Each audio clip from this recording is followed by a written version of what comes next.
అందరికీ ఏం తెలుసు, జగ్గారెడ్డి ఏదైనా ఉంటే నిజం చెప్తాడు, నిజం అంటే జగ్గారెడ్డి, వాస్తవాలంటే జగ్గారెడ్డి, ఉన్నది ఉన్నట్టు చెప్తాడు అనేది అందరికి తెలిసిన విషయమే. నన్ను అడిగిన కారణం కూడా మీ ఆ రోజు మీడియా వాళ్ళు ఏంటంటే, ఏంటి జగ్గారెడ్డి అది కరెక్ట్, ఆమె అన్నది కరెక్టా రాంగా, జగ్గారెడ్డితో నోటి నుంచి వినాలనే ఒక ఆతృత మన మీడియా సోదరులు చాలామంది ఆ రోజు వెయిట్ చేశారు. అందులో భాగంగానే ఈరోజు స్పష్టత ఇస్తున్నాం. నేను హరీష్ రావుకి కోపం మీద కానీ,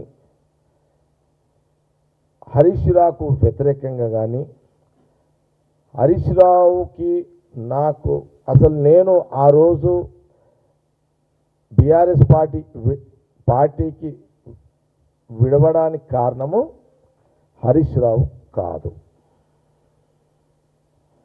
హరీష్ రావు మీద కోపంతో నేను ఆనాటి టీఆర్ఎస్ పార్టీని నుంచి బయటికి పోయింది కాదు. అసలు నేను టీఆర్ఎస్లో నుంచి పోవడానికి హరీష్ రావు కారణమే కాదు. ఆ రోజు నేను కాంగ్రెస్లో పోవడానికి హరీష్ రావుకి అసలు సంబంధమే లేదు.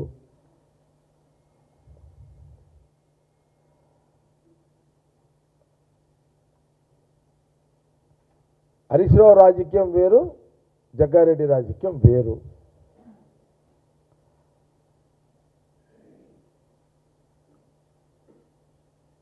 ఆ రోజు జరిగిన సంఘటన అది, అందుకే క్లారిటీ ఇచ్చేసిన.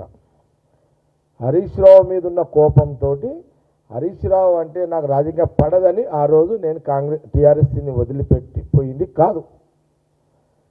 అది అక్షరాల కేసీఆర్ కూతురు కవిత ఇచ్చిన statement wrong. That's wrong statement.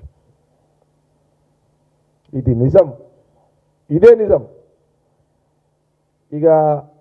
ఇకనైనా కేసీఆర్ కూతురు అభిమాన సంఘాలు ఆ సోషల్ మీడియాలో అవన్నీ పెట్టుడు బంద్ చేసుకోండి.